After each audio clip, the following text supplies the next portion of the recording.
Alright, imagine you are back in 7th grade. It's a horrific thought, but bear with me for a second. So, you sit in math class and you are bored out of your mind. The teacher is talking about whatever, all the while you absent-mindedly fiddle with the new calculator you had to get for the school year. It's one of those more advanced ones where you can write out complicated expressions before evaluating them. It also comes with this cool, okay, that's a strong word, but it also comes with this key called ANS, which repeats the answer of the last calculation. That's probably what ANS stands for.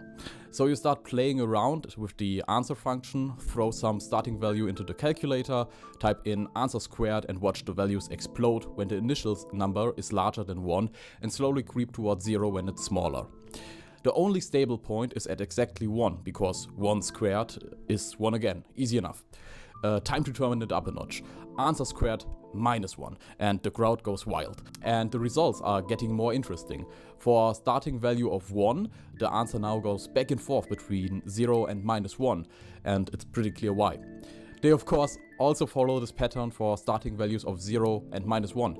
And you notice that for all values between 1 and -1, they will also eventually fall into this pattern. Will numbers still explode for starting values greater than 1 though? Well, for 1.2 they won't, but for 2 they will. So there has to be a point between those two regions where the answer is just the input value, right? You try narrowing it down by brute forcing it on the calculator, but the actual point seems to be somewhere around 1.6, which seems too ugly to find this way. Instead you try thinking more in terms of an equation to find a stable point, at which the input must equal the output. At this point x squared -1 must equal x. Which means that after subtracting x, you can make use of this fancy new trick you've recently learned to find solutions to the quadratic equation called the PQ formula. So you use this and find that the solutions are those two values. Those are the golden ratio and its conjugate root, but you don't know that yet, so don't worry about it. So now we have the exact points of the border. Well, yes, but you know that due to the square in the function, the sign of your input doesn't actually matter. So the results should actually be plus minus x1 and 2, meaning that on top of your border plus minus x1, you have also found additional stable points plus minus x2. That's neat, and during calculating them, you had an idea. Why just stop there? You could generalize the equation to the form of x squared minus c, which would give you a way of using the PQ formula to quickly get the border and stable points in general for any c. Skipping the calculation, you get this. Again, independent of the sign of the result. The resulting x values can now be plotted as a function of the c variable, which makes the relation between those two values clearer. Now it's also clear that the minimum value for c, that is values for c for which the sequence won't explode, is -1/4, as anything smaller will give a negative number in the root, resulting in no solution that the 7th grade version of you would know about. Okay, that's nice, but what is the use of all of this? You are here to learn about the Julia sets, or at the very least, look at some neat animations, not to listen to me talk about some hypothetical maths you might have toyed with during middle school. Well, as it turns out, the behavior we have observed here is exactly what gives us the Julia set. For parts of the input numbers, the sequence will diverge, explode towards infinity. For other parts, it will converge towards some number, for example 0. And then again, for other parts, you will see oscillations between different numbers. The only thing that is really limiting us right now is that we only have one value x and one c. To get a fuller picture of things, we have to get a little bit more complex. See what I did there? I know, hilarious, but that's exactly what we need to do. To expand this behavior into something a little more interesting, we need to expand our values from the line of real numbers into the complex plane. If you are not familiar with complex numbers at all, I would recommend watching this 4-minute video by 3blue1brown. But if you have heard of them in any capacity, you should have no problem with this. Given that the complex numbers are arguably the most intuitive way of expanding the reals, it makes sense to use them. But there was also a little indication that they might pop up in the previous segment. Remember how we argued that there are no stable points for any starting value of x if the value of c is smaller than 1/4, because the number in the square root will become negative? Well, there actually are solutions to this equation. It's just that they lie in the complex plane. Let's show this by using c equals to -1/2. Actually, let's start with our notation first. So far, we have written x squared minus c, but we should probably acknowledge that we have an iterative process. So xn plus 1 equals x squared subscript n minus c. And we have switched to the complex plane and its convention to denote complex variables with z. So let's do that as well. Lastly, it is also convention to write plus c, not minus c. This we should probably also do if we don't want to confuse anyone. Okay. Now let's show this by using the example of c equals minus 1/2. We have adjusted the previous formula to reflect the change in sign convention, and if we plug in c equals 1/2, we will get the solution 1/2 plus minus 1/2 I. Here we can also remember the sign independence to get 2 additional fixed points. So for any value of c we want to look at, it is not enough to only look at the real starting values of z, but we also have to look at those that lie in the complex plane. At this point, it is no longer reasonable to just calculate all of this by hand, and instead we should just use the computer. The computer, of course, can keep track of many more things than we reasonably could. So we can not only display if a sequence starting from any given point diverges, we can also take note of the point at which the sequence converges and color it accordingly. As far as I have seen, the consensus seems to be that for the diverging part, colors are picked, whilst for the non-diverging parts, shades of gray are chosen. This helps to easily differentiate between the two regions. If we do just that, we can see the image change with varying values of c, which is of course to be expected. And what we can see if we choose c equals to 1/2 is that there are fixed points exactly at the values we predicted. The images show the Julia sets. The Julia set is the border region between the diverging and non-diverging regions. The complement is the Fatou set. Not that it really matters, it's just that some people online get weirdly upset if you don't clarify which is which whenever one talks about those concepts. Furthermore, we can see that our graph predicting the border between the diverging and non-diverging regions lines up precisely with what we can now see in the images of the Julia sets. We can now also see that the additional stable points acted as the border between two regions of different oscillating behavior. We can even go a step further to replace our graph with a more complicated image made analogous to how the images of the Julia sets were created.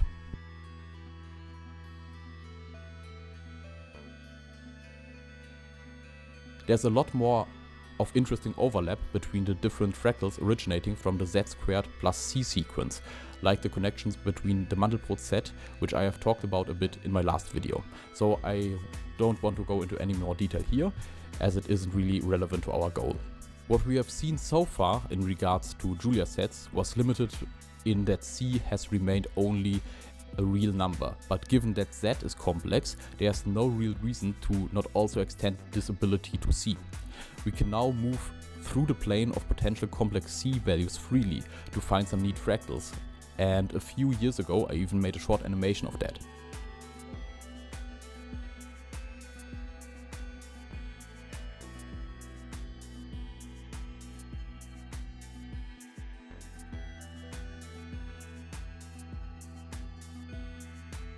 I think it's easiest to visualize the behavior of the Julia sets dependent on the c value by building a small map. Here, the real part of c changes on the horizontal axis and the imaginary part on the vertical. Neat stuff. Those are, in a somewhat abridged form, the Julia sets. Where do we go from here? So, the question arises, why stop at 2 dimensions? You and I live in 3 spatial dimensions, who are we to deny our fractal friend this luxury? Another argument is just plain old curiosity. The complexity of observed behavior has increased drastically after expanding from a simple line to the plane. So, who knows what is waiting for us in the 3rd dimension? Let's take some steps to get there. Given that for the 2-dimensional case we expanded from the real into the complex plane by adding the imaginary part I, it should be possible to do the same thing once again, adding another axis and expanding the world of our fractal into the 3rd dimension. Please ignore the title and pretend that Google doesn't exist. If we can expand into the complex numbers by adding an IY term to a real number, why not just do the same thing again and expand our complex numbers by adding a JZ term? Of course, this means nothing if we don't also lay down ground rules on how this new number j should behave. The first assumption is easy to make. If I squared equals -1, then j squared should equal -1 all the same. We therefore have formed the basis 1ij. That seems pretty reasonable, and I think as a reward for our hard work, we deserve to name this new number system we have just invented. Let's call it the triplet numbers, denoted by a big T. Before we write the Royal Society, we should try it out a bunch though. Addition is easy enough, just distribute and we are done. See, it's working fantastic.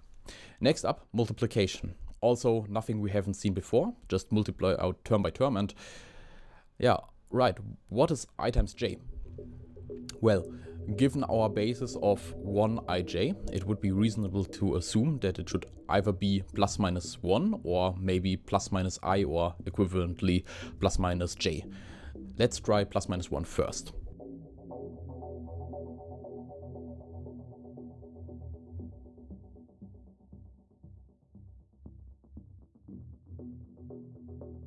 Okay, that didn't work out. J can't equal ±I, because this means that they aren't linearly independent, which means that our basis would actually be 1i, which is a contradiction. So maybe I times j equals ±I.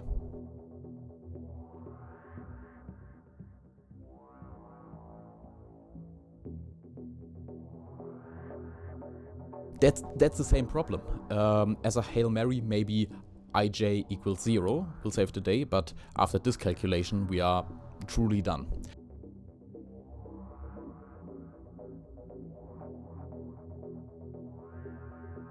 This doesn't work. We can't multiply triplet numbers, which is essential given that the formula of the Julia set features a pretty dominant z² term. So let's rip the letter for the Royal Society to shreds. This might be a little bit more complicated than originally anticipated. The problem we just stumbled upon isn't a new one. In fact, Scottish mathematician William Hamilton spent a good part of his life trying to solve exactly this problem all the way back in the 19th century, without much success at first. This is until he had the idea of, if a new number for square root of -1 was just invented, I'll just fucking do it again. So he introduced k as the solution to I times j, which means that he expanded the basis to 4, 1, I, j, and k. This number system he called quaternions.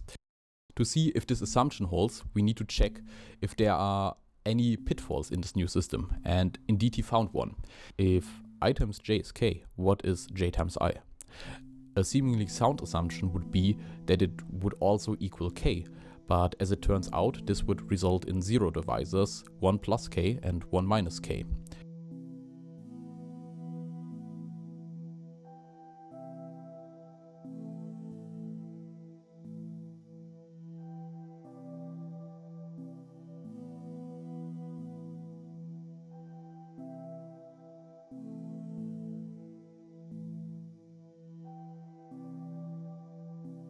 Without going into detail here, we don't really want 0 divisors, as they would make things messy.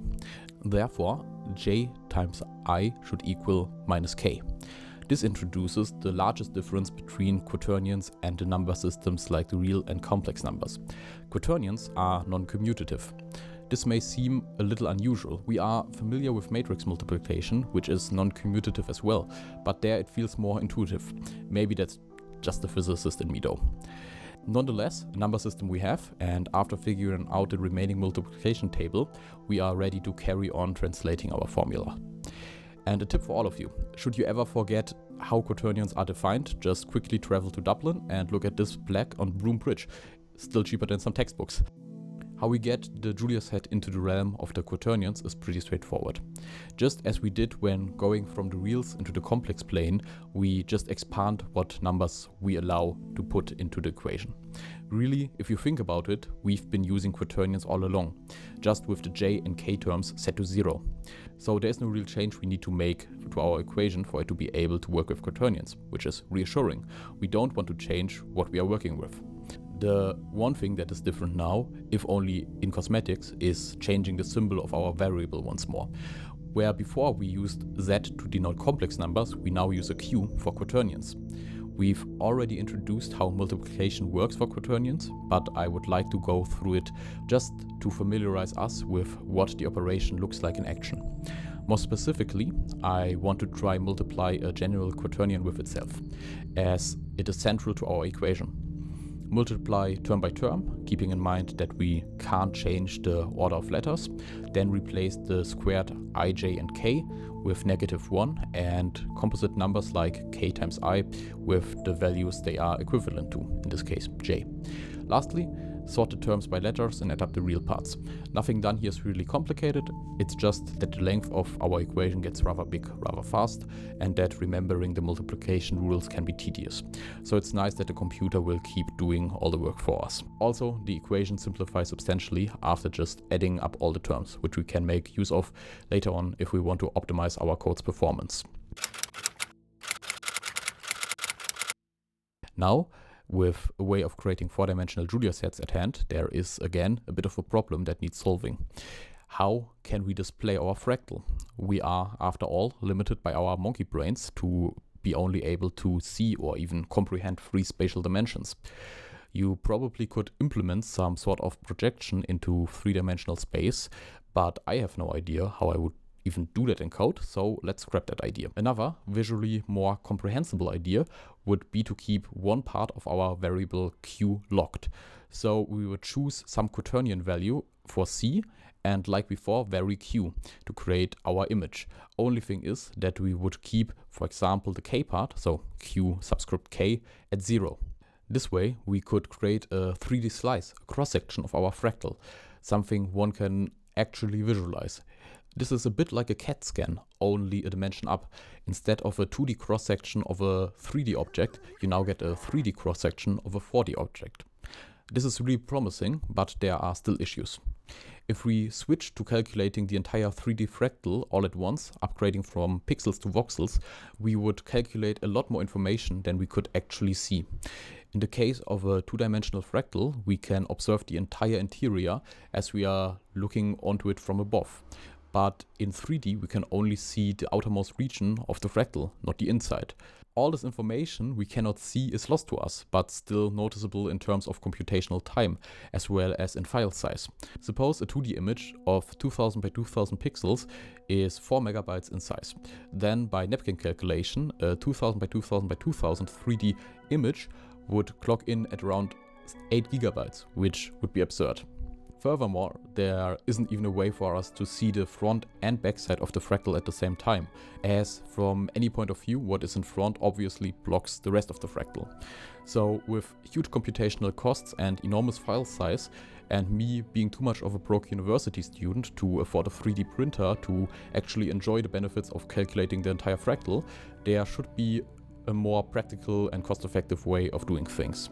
Luckily, computers in the 80s sucked, because back then nobody realized that you can sell your organs to buy an RTX 4090. This forced the researchers who at this point started to investigate fractals in the 3rd dimension to come up with some clever solutions to tackle the limitations of their times.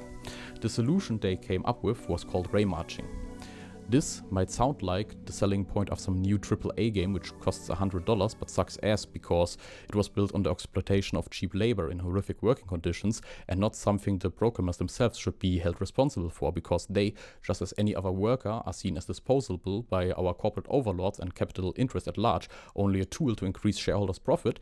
But ray marching is actually a really simple concept which I want to explain for a second. In ray marching, we can imagine an observer, maybe a camera, being placed somewhere in space with a certain orientation. The camera is what will produce a final image for us. Somewhere else in the space there is an object that we want to observe. Problem is that the camera doesn't yet know where the object is. This camera will now emit a ray along its line of sight, and the ray will move in a straight line and only stop when it either collides with the object or when it reaches a bailout value chosen beforehand, some distance really far away. To know if the ray has collided with the object, the signed distance function, or SDF, is needed. This function gives the shortest distance between an arbitrary point in space and the object. It will be positive if the point is outside of the object, negative if it is inside, and 0 exactly on its surface. This is not, however, necessarily the distance after which the ray will collide with the object, just the theoretical minimum. Therefore, around the ray there exists a sphere with the radius of this theoretical minimum distance, in which the ray can move absolutely certain that it won't collide with the object. So what is done now in ray marching is that this signed distance function is calculated and the ray moves along its line of travel up to the distance given by the SDF. After that, the new distance is calculated and the process is repeated again and again until the distance either gets so small that we can consider it a hit or so large that it is clear that the ray has missed the object. This process is repeated for every pixel on our camera sensor, meaning that for one image, millions and millions of rays will be emitted. This is, however, still substantially faster than the voxel approach from before. Would we just get the information of if any given ray has hit our object, there wouldn't be any way of making out details, as we would essentially just see a silhouette. Luckily, it's incredibly easy to calculate the distance between the point where the ray met the target and its point of origin by just taking the vector norm. With this, something like a distance fog effect or a color gradient of the object can be added, depending on how far away a point is from the camera. This makes it possible to discern which part of the image lies where in space. Another cool piece of information extracted by using the ray marching algorithm is whether the ray passed close to some edge of the object. If the ray passes close, it will, for a large part of its travel, be very close to the surface of the object, resulting in small radii of the distance spheres. This results in many iterations for the ray to traverse the scene. If the amount of iterations for any given ray is saved, it is possible to implement a rudimentary version of a Fresnel effect. Additionally, the distance estimation needs to effectively calculate an escape time for any point it is called on. So if we save this escape time for the case where it is considered in contact with the Julia set, we have another way of assigning colors to the image, very much analogous to the way 2D fractals are normally colored. More on that later. More sophisticated people might also use this measurement as a quick way to introduce ambient occlusion, but I sneaked to the fridge at 2 in the morning to take my nightly bite of cheddar, so sophisticated isn't exactly a word that I would use to describe myself. There is even more information one can extract. A reasonably easy thing to calculate are the surface normals. The surface normals are needed if we want to apply an actual lighting model to the scene. So what is used often as a quick and somewhat realistic way of lighting is called the Phong reflection model, or for faster computation, the optimized blind Phong reflection model. In short, it consists of an ambient, a diffuse and a specular part, which are combined to make the scene serve some absolute cant. I don't want to get into any more details here, explaining how this model works, as this is not an Ace Roller video, but look him up if you are interested. Back to surface normals. There are rather involved ways to implement a calculation of the normals, but for some reason what I've achieved to implement was rather, let's say, unsatisfying. A more rudimentary way of estimating the normals, however, is just looking at the neighborhood of any given part of the fractal and calculating the cross product of the connecting vectors. Whilst not as accurate as, for example, the gradient of the potential function, this is, for purposes of this project, more than sufficient. What I have omitted to explain thus far, however, is what the SDF actually looks like. And the answer is, it depends. For a sphere, it's really easy. Just the distance between the point of interest and the center of the sphere, given through the Euclidean norm, minus the radius of the sphere. For other objects, it quickly gets more complicated. Other basic geometric shapes are also reasonably understandable, but SDF of, say, an entire chair would be impractical. Here you would build the composite of more basic shapes. This of course opens the question of what does the SDF of our fractal even look like? Oh hey, why does my script stop here and just say screams of pain and agony?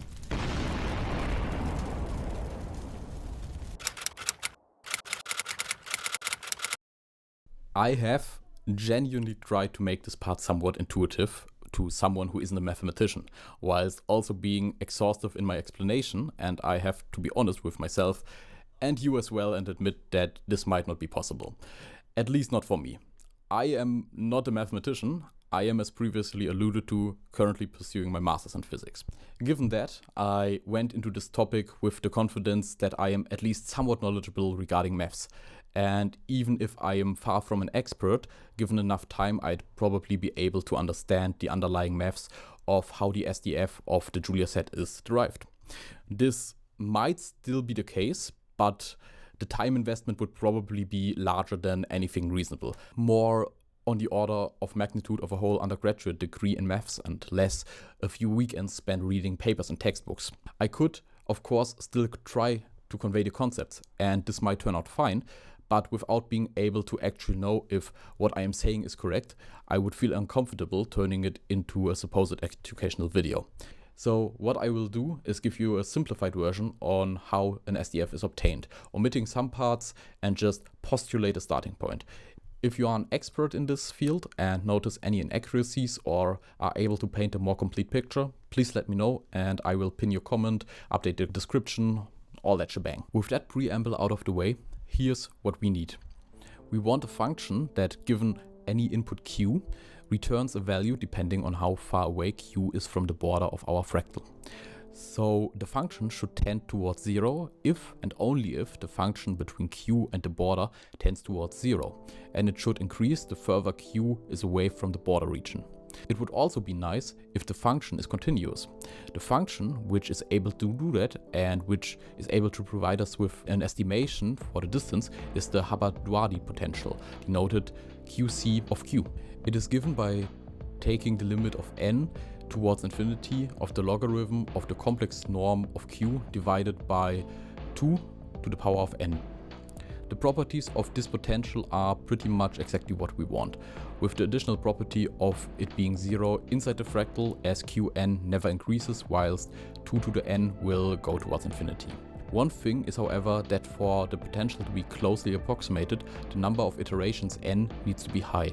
If we want to make use of a bailout value, we must keep in mind that the lower a number is chosen, the more accuracy will be lost. So computational speed will come with a trade-off, and finding a sweet spot will be part of the challenge. The thing we need to extract now is the estimation for the distance, preferably a value that is smaller rather than larger than the actual distance. For that, we can use some neat tricks, starting with a Taylor expansion. Suppose we are at a point P, where the function f of p evaluates to some value larger than 0. Then we know that this point isn't on the border. The closest point, which lies on the border, will be some arbitrary point q, with the connecting vector delta, so that q equals to p plus delta. Because q lies on the border, we know that f of q must be 0. We can now perform a first-order Taylor expansion of f of q, evaluated at the point p, as follows.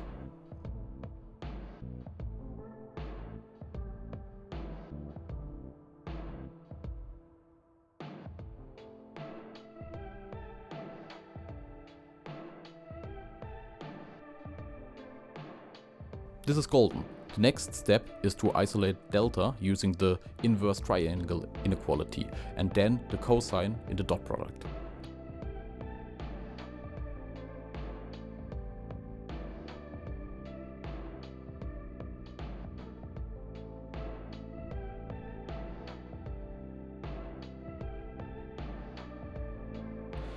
Now the terms just need to be rearranged.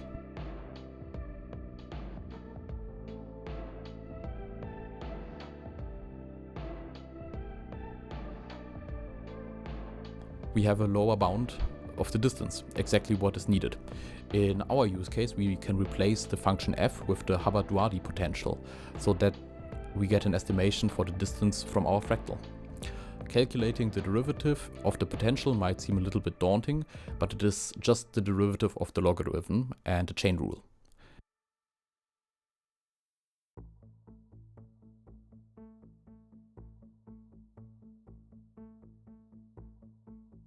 The derivative of the nth iteration qn is also rather straightforward.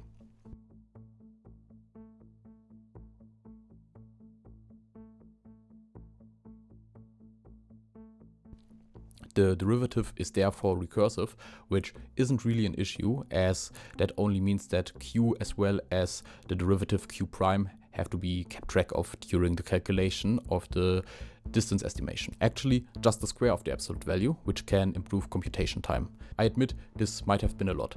If any of that went too fast for you to understand, don't worry.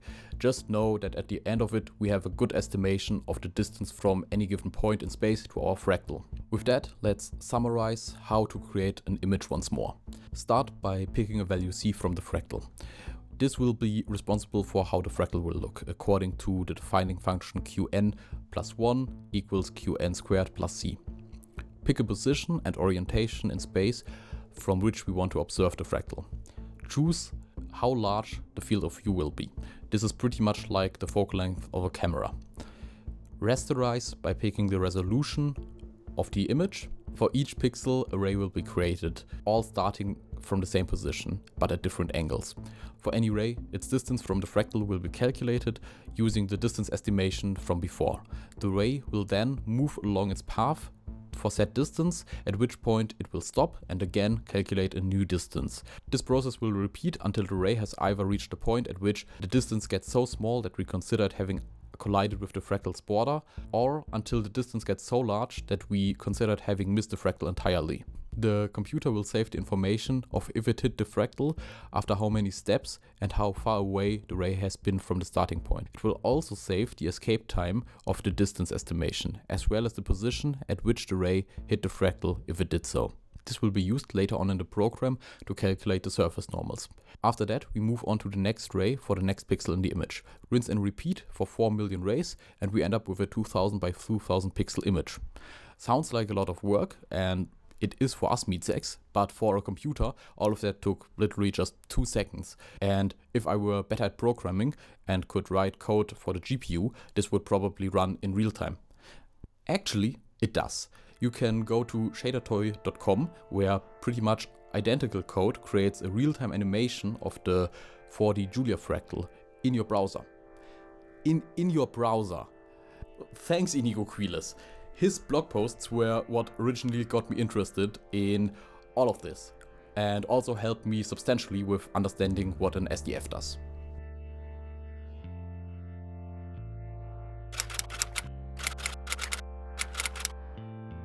That's it. That's the goal of the video achieved. A way of creating 4-dimensional Julia sets and being able to display them. Of course, claiming anything other than this is just summarizing and retelling what was already figured out in the 80s would be stolen valor, but it still feels earned after having gone through all of that. So, let's finally take a closer look at the fractals themselves. To create what I consider aesthetically pleasing images, I proceed as follows. Start out with a base layer, say the escape time. This, however, also includes the escape time for cases where there hasn't been any contact made with the fractal, which doesn't look appealing. To remove those artifacts, it is easiest to just multiply the image with the hit layer, which, remember, acts as a boolean. So far, this suffers from a substantial lack of any spatial information, for which the lighting model can be applied, giving the entire image a lot more depth. Next up, we can add further detail by using the iteration layer to add a Fresnel effect, or edge lighting. This also results in some nice glow outside the fractal, where the rays pass very close by. Then, the distance to the camera can be added for additional contrast. One way would be a distance fog effect, but here I opted for reducing the lights further away from the camera. I also reworked the lighting model a bit to reduce ambient lighting to make the whole thing pop a bit more. Lastly, throw the whole thing into Lightroom. I don't want to overdo anything, just accentuate the information already present. The result is an image which is, in my opinion at least, quite nice to look at. Keep in mind, this is only a suggestion of how to process information. For a lot of the images, I changed the process up quite a lot. For example, I also used the distance layer as color indicator in many of the images, which also creates some very interesting results.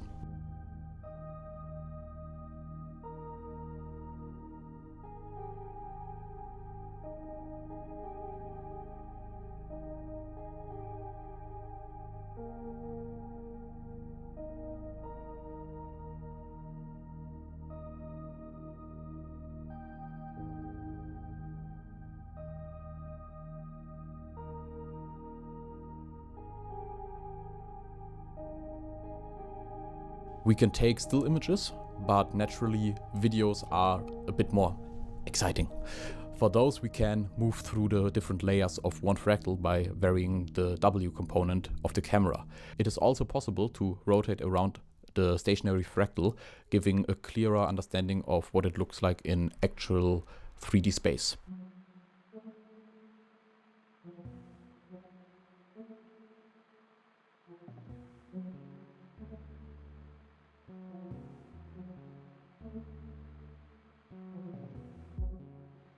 On the other hand, we can vary the fractal itself.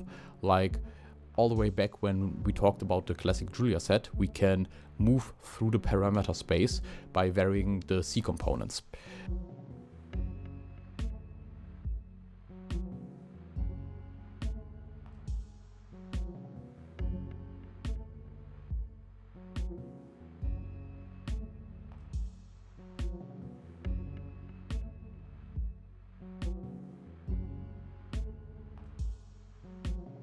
I particularly like to move through them in some sort of cyclic motion to create an endless loop.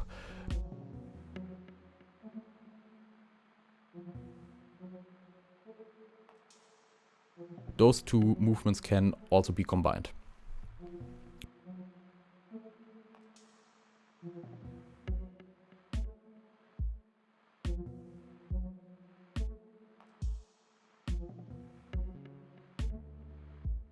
One more thing I really like is messing up the distance estimation on purpose. Definitely on purpose, not by forgetting times 1/2. This allows a view into the fractal itself, by very much on purpose overshooting the border. You can also use this in a more controlled manner and decide which part of the fractal should get ignored to slice through them.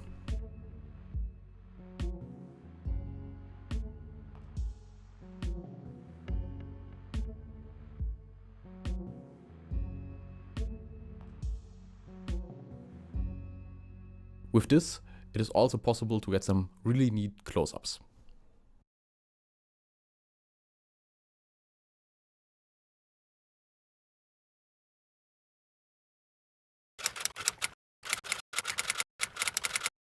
Lastly, I want to mention that along this journey there were quite a few crossroads where it wasn't clear which way to follow.